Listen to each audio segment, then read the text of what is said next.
Hi, so in this workshop, I just want to spend a little bit of time so you can think about how you're going to construct your final piece, your final fiber art piece. So in terms of the backing, that it's really important. So I always use a lamb's wool pre-felt. So this is 100% wool because I find this so much easier to work on. Plus, I think you get a lovely finish from this. So what's really important is that when you choose your frame, and I'm going to show you a couple of different options, that you actually start with a piece that is bigger than the frame. So you can see here the aperture in the middle in relation to the piece. Now that might feel like, oh, that's a bit wasteful. But what happens when you start adding is the felt will naturally shrink inwards. And with some frames, you do have quite you have a larger hole at the back. So because this is the first piece that you will make, I would suggest that you go with a smaller frame. This is just a little frame that I picked up from the charity shop for like 50p, which was great. It's always good to have a bit of a mooch around there and have a look at the different frames that are available. I picked this one up, which is quite ornate. If you're going to put into a frame like this, then you'll need to put some kind of padding and backing on there. Like that was £1, so that's quite nice. Now the other option you've got, this is a flat frame. I don't really use the glass on top of my makes. I'll show you one that I did in a box frame that actually has a little bit of an addition. So we have a Herdwick lamb here, and that's a hollow piece, and I may in future workshops show you how to do that. But the idea of having this collection of flowers here, and you can see here some this is actually wool that you knit with, so that is an option for you as well. Other than like, wool, as long as it's wool and it's not a nylon fibre, because you'll be there forever. But I save bits of wool from other projects, and literally I've just the same approach, wound it round and needle felted. So there are some really lovely wools out there that are a little bit different. These little bees, well, these are everywhere. Everyone's mad on bees, and quite rightly so. There's a mixture of flowers that I flat felted. So I've literally just got the wool and needle felted into a saucer shape and put a different colour in there. There's some of the cocktail stick to give that illusion of, like lavender and bits there. And then I just decided to put this little sheep's head in. This is really quite old now. It's one of my early makes, but I still love it. I think you have to love everything that you do because you made it. The felt at the back, I actually did that pre-felt myself. So I did some wet felting, which I may do in workshops and show you how to do that in the future. But that's just one example. I look out, if you look for places like Hobbycraft and the Works, they often sell these light box frames. I think they're called, quite cheaply. So that's that one. Um, the other option you've got, this is a smaller version, and on here you can see I've added a twig and a little pine cone there. Now this will have the pre-felt with what I'm doing on the back there, but there's nothing stopping you from collecting things in nature. You can, if you press flowers and things like that, if you do embroidery, if you wanted to put little pine cones or something along the bottom. You might like to go to the sea and collect shells and things. Just use your imagination. I think this size is a good size as well for starting off. It's just these are different shapes. With the shadow boxes as well, you would get away with putting the glass at the front because it wouldn't squash the flowers down. So you've got that as an option. Now, on the picture for the advertisement of this is actually a prototype of a commission that I did. So I always like to kind of play around with ideas and things before I do that. The small white are wool naps that you can get in bags like really cheaply. But with this one, the lady wanted it behind glass. So that goes into a frame and then it has the glass over the top. And I know you'll get a glare, you'll probably see me in the reflection, but the reason I'm showing you this is that the flowers take on a different feel when it has the glass on it, because obviously it squashes them, but she liked that effect. And I do actually, it reminds me of like pressed flowers. So I played around with different techniques doing this, creating small, and I wanted it to look like a burst of colour. So lots of seed heads and flowers, and but almost like if you press flowers, and I like to do that too, it would give that illusion. So this is a normal frame, and I on these type of pictures, I would iron on, you know, like the backing that you can get. I think it's like a violin backing. But when we come to the end, I can pop that in comments and things and let you know that. But I iron them on the back to keep everything together, really. Okay, so that's just another. So I want you to think about what you're going to use first. Think about your frame. If you haven't got a frame yet, then you can kind of Google frames and get the measurements, so you know what you're looking at, you know the size of the aperture inside if you were going to put a mount onto that. So you can actually just use a mount. So this is a mount from one of those other frames, and it allows you to use this just for, as your design template, really. So you might decide that you don't want to frame it. You might want to roll it on a twig and have it hung up. But I think if you've got something as a design template, that would work really well. Okay, so have a little bit of a think about that before you start putting your picture together. Okay, so we're at the part now where we're going to start to construct our picture, and there are a couple of ways that you can do this. You can sketch out maybe a design of how you want to do that, or you can just go with the flow. Sometimes, and particularly if I'm doing a commission, I will sit and I will plan what that's going to look like based on what the client has asked for, with a little bit of artistic interpretation. What I do love is just going for it, just getting the music on, just being in that moment with my wool and my needles and just seeing where that takes me. And a little tip would be that when you first start to construct your picture, you're going to felt it into position. So I have my pre-felt on top of my felting mat. So in effect, this becomes your felting mat.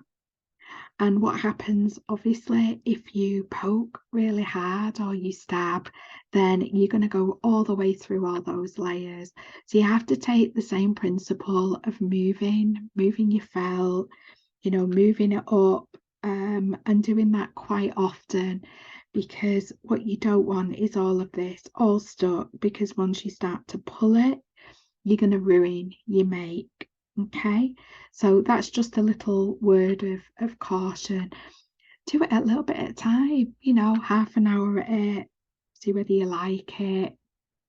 a really good way. So I'm using a mount here as my guide, and just occasionally I'll put this and I'll think, how's that looking? I do like the 3D approach, so it might be that I build that up. So happy frame nearby. So I want to start with a bit of a grass scenario. So, but you can see here, hardly touching, very, very gently putting that in. Now, can you see this lovely texture I'm getting? Because you've done all that hard work of winding. If you have the different sizes as well, you do some thick and some thin, they can look so effective. Okay. And you can, with these pieces, remember you can pull them apart, you can fray them a little bit, so I might want to look at that and think, how might that look on my picture there as some grass just like spin around. I quite like that. I'm just going to let that's it. So this is carded wool. I am using a 38 needle here, but just very gentler, and I'm just feeling underneath that spine. And again, a little tip I always say, just the very tip of this needle is where all the work happens. So if you stab right down, you're gonna break needles. You're not gonna ever get the effect that you want, and it's a bad habit. So just gently poke.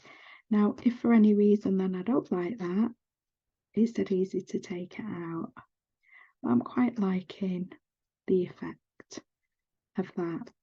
Now, what I do like is when my mates kind of spill over a little bit. I love that illusion. So I'm just going to get my frame there. So yeah, so I can probably afford to come up a little bit more there. I want to do that. I can bring these up a bit as well. And I might want a little bit of a contrast there.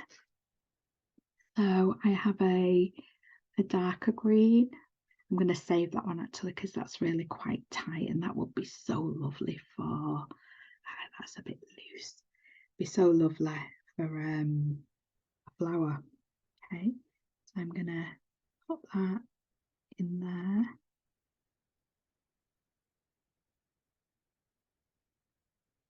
Now I might want the illusion of little seed heads, tiny flowers. I love that in the spring when the bluebells are just coming out, and these sari silk are a beautiful colour for that. So what I can do is just take a little bit off. Now I have to remember with the sari silk ones, I have to use a finer needle.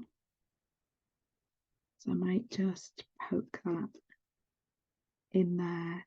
So it's just a little bit of colour poking through. And I can do a few of those along. I made a little collection of these pink ones because I quite like that. And I like the way that stands out. And then I've got some smaller ones that could look a little bit like, these are just in bud. So I'm just going to place them first to see if I'm happy with those. Now am I going to have them along that side? Let's have a see what that looks like in the frame. See, so this one is ever so slightly poking out,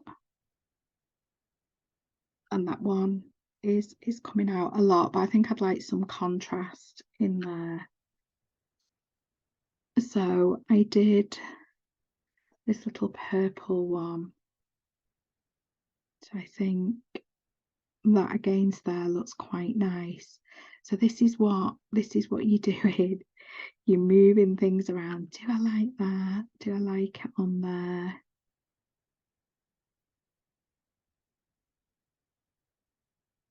And I would just carry on doing this. I might quite like a bit more of that poking out there. Maybe that pokes out from behind. Over here.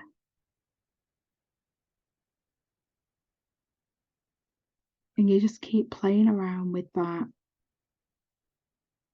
building your picture. So you may do that there then. And then I'll probably introduce a different colour here. I've got one of these blue. I need to do a little bit more felting on that. Maybe placing that in between there. You can have a big, maybe I'll have a big flower here. And again, use some more of the, I do like this green, I have to say. I might want that closed in a bit more, or this could be even more 3D. So if we put this over, we can start to see how that's beginning to emerge. You know, remember, if you don't completely push these down, these can be lifted.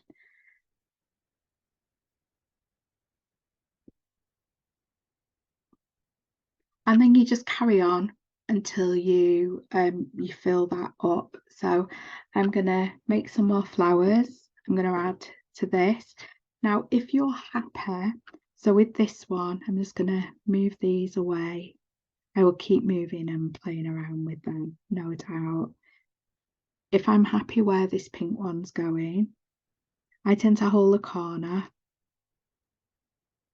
and just very gently, just want a needle, put that in place. Just lift that felt very gently and poke it in place. And I just do, because I like this flower standing up a bit, I'll just hold it and go around the center of it, because it gives me that 3D effect then. Again, just very gently lift the felt. Okay, so you can see how, you know, kind of the pattern there that I'm the effect that I'm trying to make, really. And you can see the importance of using amount, because it really does help you. Now, if I wanted to build these up even more and have more texture, again, you can see here what I'm doing here now. Just a little tip, just gently wet the end of your fingers. If I wanted that to come to a point, I just roll that in my fingers. I've just very lightly dampened my finger. Yeah, so you're getting a different, now you can imagine a few of those together. And if you wanted to do like, you know, the small, the very tiny that I shown you earlier, you just literally take a tiny piece off. Actually, that would probably look lovely as a contrast with that, you know, if we wanted that like a grass. But if you were doing little seed heads, you would literally just take a piece of that, roll it in your fingers.